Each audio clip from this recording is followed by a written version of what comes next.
दोस्तों, अगर मैं कहूं कि आपकी ट्रेडिंग में प्रॉफिट इसलिए नहीं आ रहा क्योंकि आप गलत इंडिकेटर यूज कर रहे हैं, तो शायद आप अगला इंडिकेटर खोजने निकल पड़ेंगे।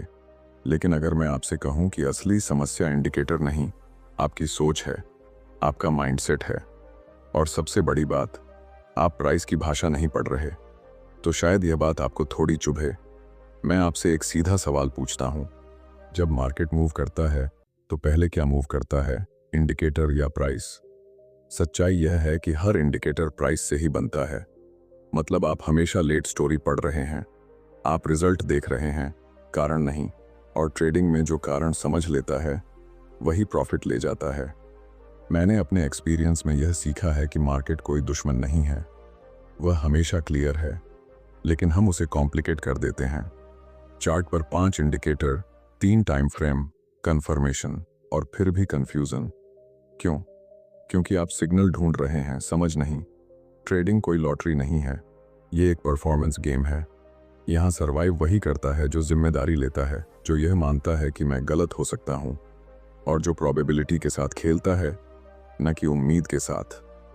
जब आप यह समझ लेते हैं तो आपका सेल्फ कॉन्फिडेंस इंडिकेटर से नहीं, आपकी अंडरस्टैंडिंग से आता है।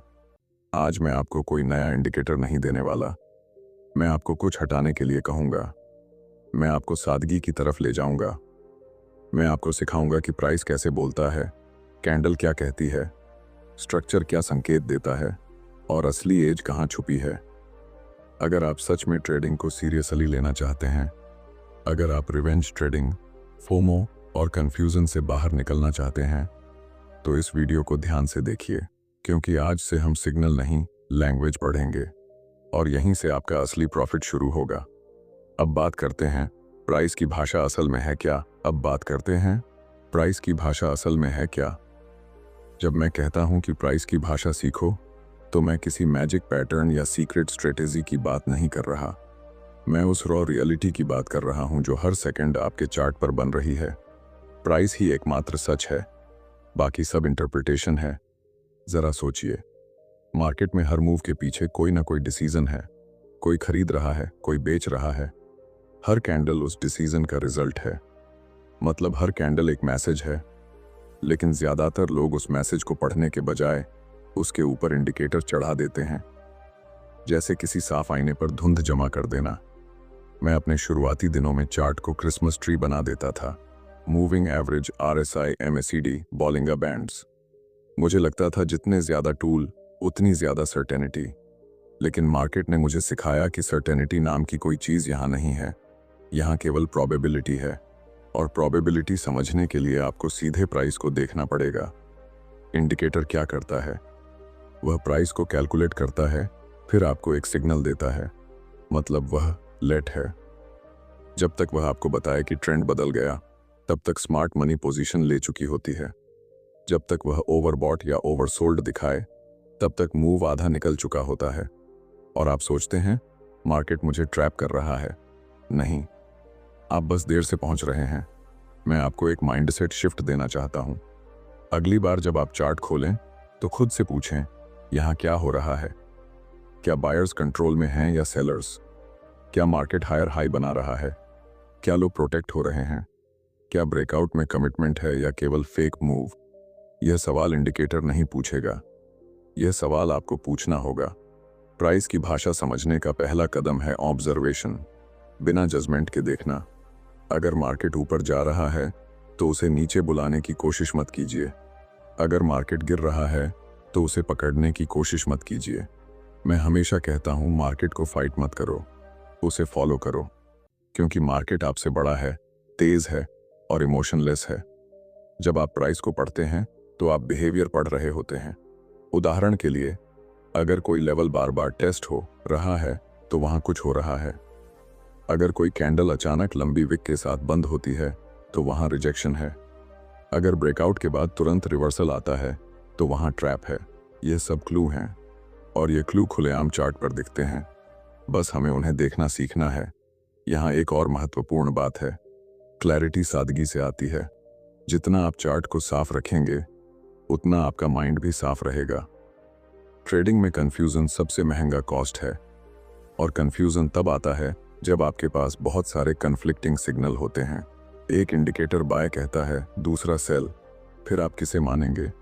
अंत में आप अपने इमोशन को मानते हैं और वहीं से गलती शुरू होती है। मैंने सीखा है कि अगर मैं केवल प्राइस और स्ट्रक्चर पर ध्यान दूं, तो मेरे डिसीजन सिंपल हो जाते हैं। या तो ट्रेंड है या नहीं है, या तो स्ट्रक्चर बना हुआ है या टूटा है, या तो रिस्क छोटा है या बड़ा है। ट्रेडिंग को कॉम्प्लिकेट करना आसान है, सिंपल रखना डिसिप्लिन मांगता है। और याद रखिए, प्राइस की भाषा सीखना एक दिन का काम नहीं है। यह स्क्रीन टाइम मांगता है, ऑब्जर्वेशन मांगता है, सेल्फ अवेयरनेस मांगता है। आपको अपने दिमाग को ट्रेन करना होगा कि वह पैटर्न नहीं, बिहेवियर देखे, सिग्नल नहीं, इंटेंशन देखे। जब आप यह करने लगते हैं, तो धीरे धीरे आपके अंदर एक शांत सेल्फ कॉन्फिडेंस आता है। आप हर टिक पर रिएक्ट नहीं करते, आप वेट करते हैं। आप देखते हैं कि मार्केट क्या कह रहा है और तभी एंट्री लेते हैं जब स्टोरी आपके फेवर में हो। अब सवाल यह है कि कैंडल आखिर बताती क्या है? एक कैंडल के अंदर छुपी साइकोलॉजी क्या होती है? बायर्स और सेलर्स की लड़ाई चार्ट पर कैसे दिखती है? क्योंकि जब तक आप यह नहीं समझेंगे, तब तक प्राइस केवल लाइन लगेगा, लैंग्वेज नहीं। अब समझते हैं कि कैंडल्स के अंदर असल में चल क्या रहा होता है। जब आप चार्ट पर एक कैंडल देखते हैं, तो ज्यादातर लोग केवल उसका कलर देखते हैं। ग्रीन है तो बाय, रेड है तो सेल। लेकिन मैं आपको कहता हूं, अगर आप केवल कलर देख रहे हैं, तो आप सतह देख रहे हैं, गहराई नहीं। हर कैंडल के अंदर एक पूरी साइकोलॉजी छुपी होती है। ओपन, हाई, लो, क्लोज ये सिर्फ नंबर नहीं है, ये बिहेवियर के सिग्नल हैं। मान लीजिए एक कैंडल का बॉडी बहुत बड़ा है और वह अपने हाई के पास क्लोज हुई है। इसका मतलब क्या है? इसका मतलब है कि उस टाइम फ्रेम में बायर्स ने पूरा कंट्रोल लिया। सेलर्स ने कोशिश की, लेकिन वे प्राइस को नीचे नहीं धकेल पाए। यह डोमिनेंस है। अब अगर अगली कैंडल भी उसी दिशा में स्ट्रांग आती है, तो यह केवल मूव नहीं है, यह कमिटमेंट है। अब दूसरी तरफ देखिए, एक कैंडल ऊपर गई, लेकिन क्लोज नीचे के पास हुआ और ऊपर लंबी विक बन गई। इसका मतलब क्या है? इसका मतलब है कि ऊपर के लेवल पर रिजेक्शन हुआ। बायर्स ने धक्का दिया, लेकिन सेलर्स ने उन्हें रोक दिया। यह वार्निंग है। यह बताता है कि उस लेवल पर सप्लाई मौजूद है। यही वह जगह है जहां प्राइस की भाषा शुरू होती है। आप पैटर्न याद नहीं कर रहे, आप बिहेवियर समझ रहे हैं। अगर कोई लेवल बार बार टेस्ट हो रहा है और हर बार स्ट्रॉन्ग रिजेक्शन मिल रहा है, तो मार्केट आपको बता रहा है कि वहां बैलेंस नहीं है, वहां एक साइड ज्यादा एग्रेसिव है। मैं हमेशा खुद से पूछता हूं, इस कैंडल के पीछे कौन फंसा होगा? अगर ब्रेकआउट हुआ और तुरंत रिवर्सल आया, तो ब्रेकआउट बायर्स ट्रैप हुए। अगर सपोर्ट टूटा और तुरंत रिकवरी हुई, तो शॉर्ट सेलर्स फंसे। मार्केट बार बार ट्रैप बनाता है क्योंकि इमोशन प्रेडिक्टेबल है। फोमो और फियर हमेशा जल्दी रिएक्ट करते हैं, और यही कारण है कि मैं कैंडल को इमोशन का एक्सप्रेशन मानता हूं। बड़ी कैंडल अक्सर पैनिक या एग्रेशन दिखाती है, छोटी कैंडल इंडिसीजन दिखाती है। कंसोलिडेशन बताता है कि मार्केट बैलेंस खोज रहा है, और जब यह बैलेंस टूटता है, तभी बड़ा मूव आता है। अब यहाँ एक बहुत महत्वपूर्ण चीज समझिए, एक अकेली कैंडल कभी पूरी स्टोरी नहीं बताती। आपको उसे कॉन्टेक्स्ट में देखना होगा। वह कहाँ बनी है, सपोर्ट पर या रेजिस्टेंस पर, ट्रेंड के साथ या ट्रेंड के खिलाफ, स्ट्रक्चर के ब्रेक के बाद या पहले। कॉन्टेक्स्ट के बिना कैंडल केवल शोर है, कॉन्टेक्स्ट के साथ वही कैंडल क्लू बन जाती है। मैंने अपने एक्सपीरियंस में देखा है कि ज्यादातर रिटेल ट्रेडर्स कैंडल को देखकर रिएक्ट करते हैं। एक स्ट्रॉन्ग ग्रीन कैंडल आई और तुरंत बाय, एक बड़ी रेड आई और तुरंत सेल। लेकिन प्रोफेशनल ट्रेडर वेट करता है। वह देखता है कि क्या इस मूव के पीछे फॉलो थ्रू है, क्या अगली कैंडल उस इंटेंशन को सपोर्ट कर रही है। याद रखिए, मार्केट हमेशा संकेत देता है, लेकिन वह आपको गारंटी नहीं देता। इसलिए हमें सर्टेनिटी नहीं, प्रोबेबिलिटी के साथ सोचना है। अगर लगातार हायर हाई और हायर लो बन रहे हैं और हर पुल बैक पर स्ट्रॉन्ग बाउंस मिल रहा है, तो वहां डिमांड है। अगर हर रैली पर सेलिंग आ रही है और लोअर हाई बन रहे हैं, तो वहां सप्लाई है।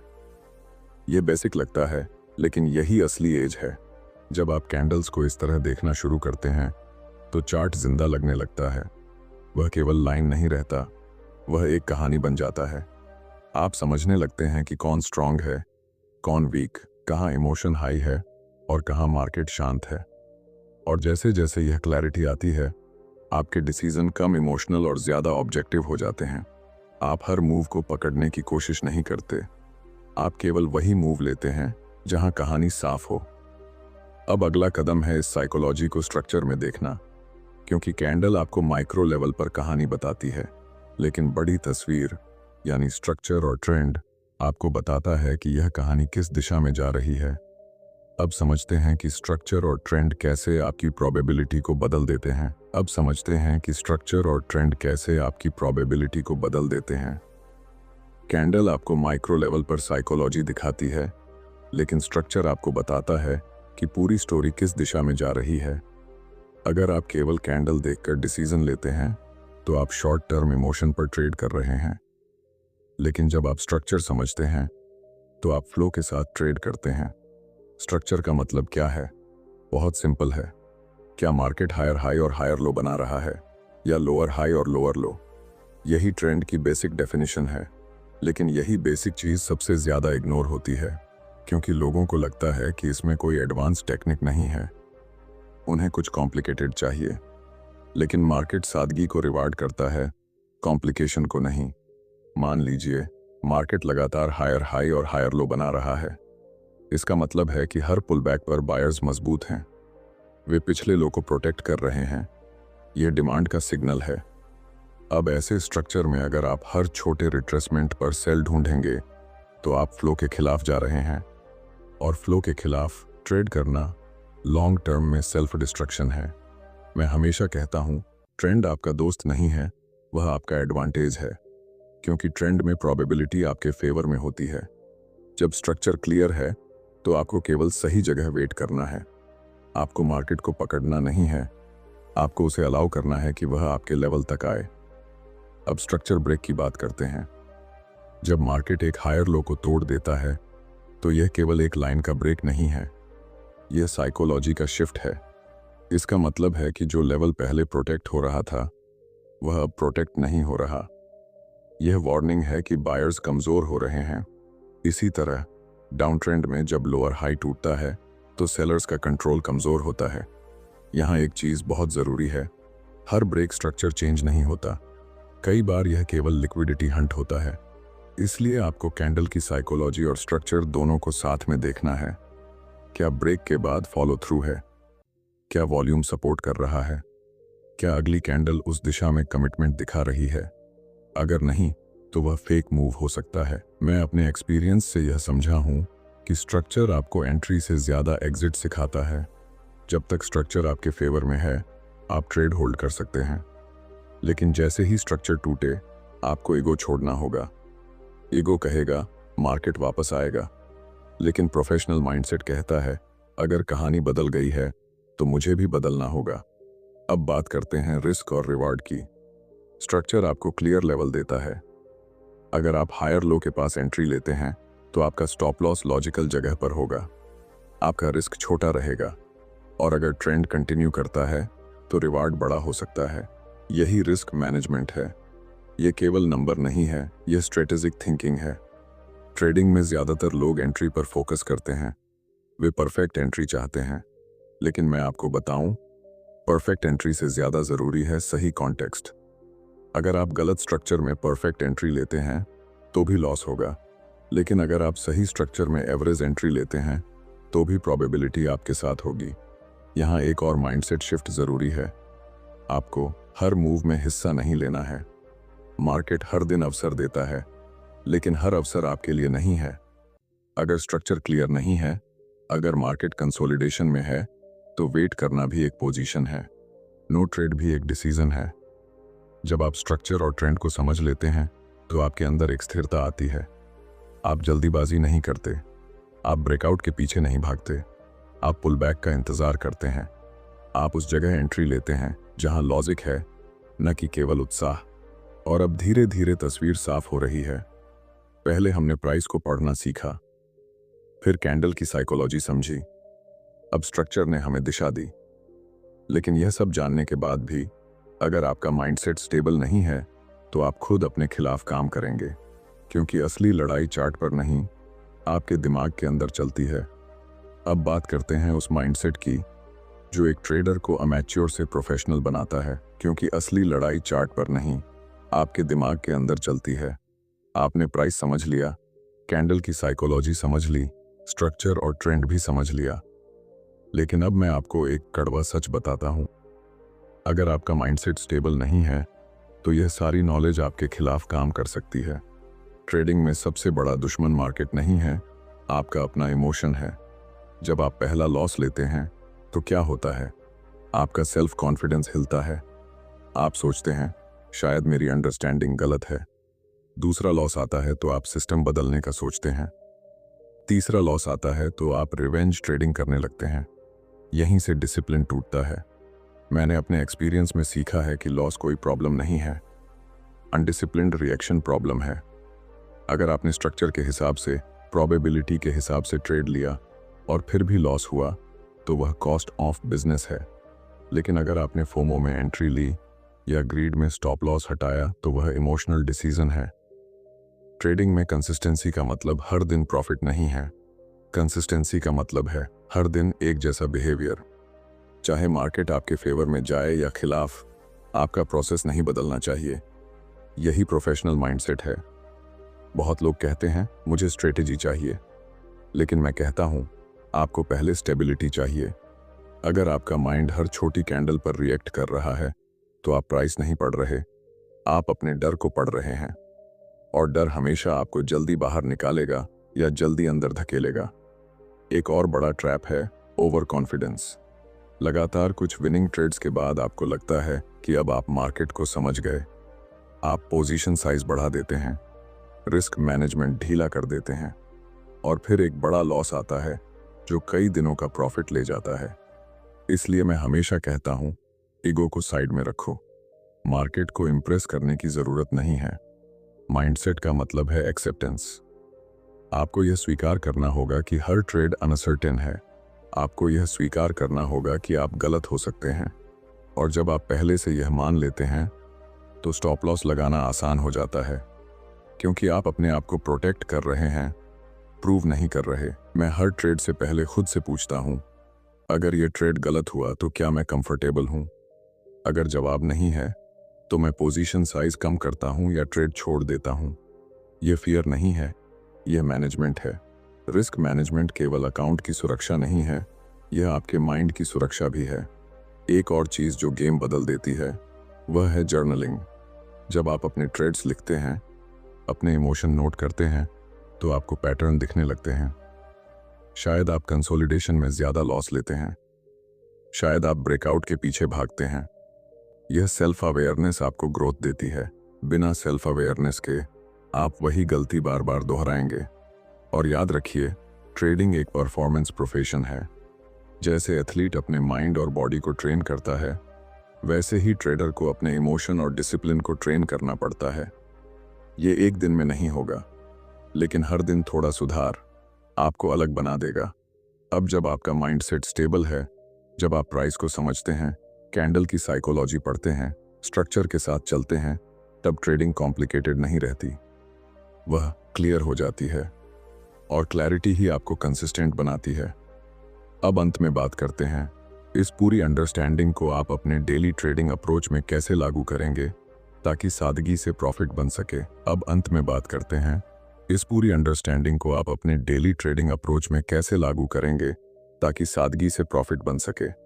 सबसे पहले अपने चार्ट को साफ कीजिए, सच में साफ।